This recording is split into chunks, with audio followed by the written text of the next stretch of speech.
Hello all, this is Mayro here. Very original intro, very interesting, I know, I'm sure you're all thrilled. So, hopefully you actually read the bit at the start and you're not getting spoiled. If you are getting spoiled, I'm sorry. I didn't want to cause you this pain. This is a challenge set to me by Dave from DGR after I set him the atrociously horrible Gusty Bridges thing. And this, it's not too hard, it's really tedious. Because as you can see by the length of the video, each reset is it's very painful, let's put it that way. So basically, you have to play the final boss phase 2. It's not really a boss, it's just kind of a Bowser platforming level. The first Bowser platforming level. And you gotta activate all of the gold blocks. So basically, all of the weird moon rocks, you have to stand on them and then they start become gold and they start falling. I decided that I would show off and I was gonna try and smash all the stone blocks as well. I probably missed one. I don't really care, so that wasn't even the challenge he set me. Also, if you take damage, you have to start over. So you have to do it flawlessly pretty much. Which is awesome because I am not flawless at I really suck at this. So overall I think it took me around 5 or 6 attempts. I wasn't very good at it. It's not this section that was screwing me over a lot, it was more the ending section with the unfitting ending theme and the most intense part of the entire game. Which still doesn't make any more sense. It's like more intense than half of Darker Side, but whatever. Whatever floats your boat, Nintendo. That didn't float my Bowser boat, though. So, basically, you go around, you smash some rocks, and then you go into another place, you smash some rocks, and it's all a good time. Just gotta make sure you enjoy smashing on the rocks, because there's lots of rocks, and there's not really much to add, really. I mean, you smash some rocks, and you step on them.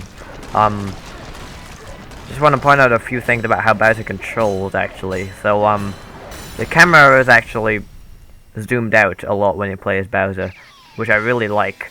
It's just like you're playing as Mario, but Bowser is actually just as big as he is in all the boss fights. And when you see other objects that you see around Odyssey, like the hearts or the rings, it's just amazing how big you actually are, and how well they hide it from you.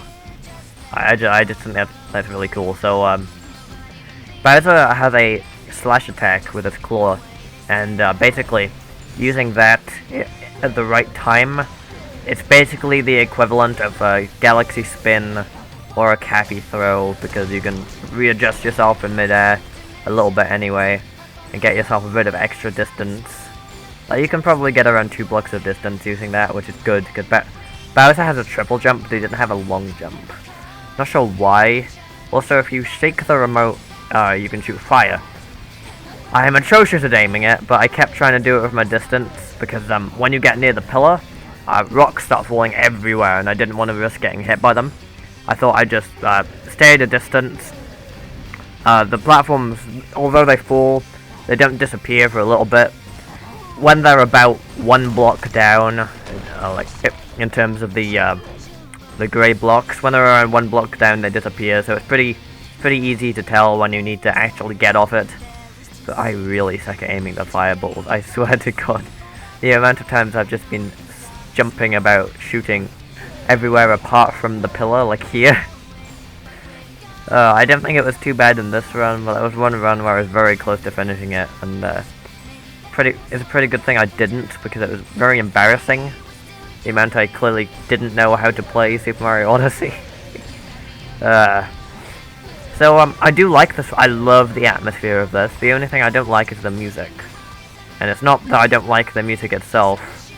I mean, I'm not a fan, to be honest with you. There's nothing really that wrong with it. It's just, yeah, the vocals seem weird. I'm not a fan of vocal songs in general, to be honest. That's probably why. but it's just so happy. It's so happy.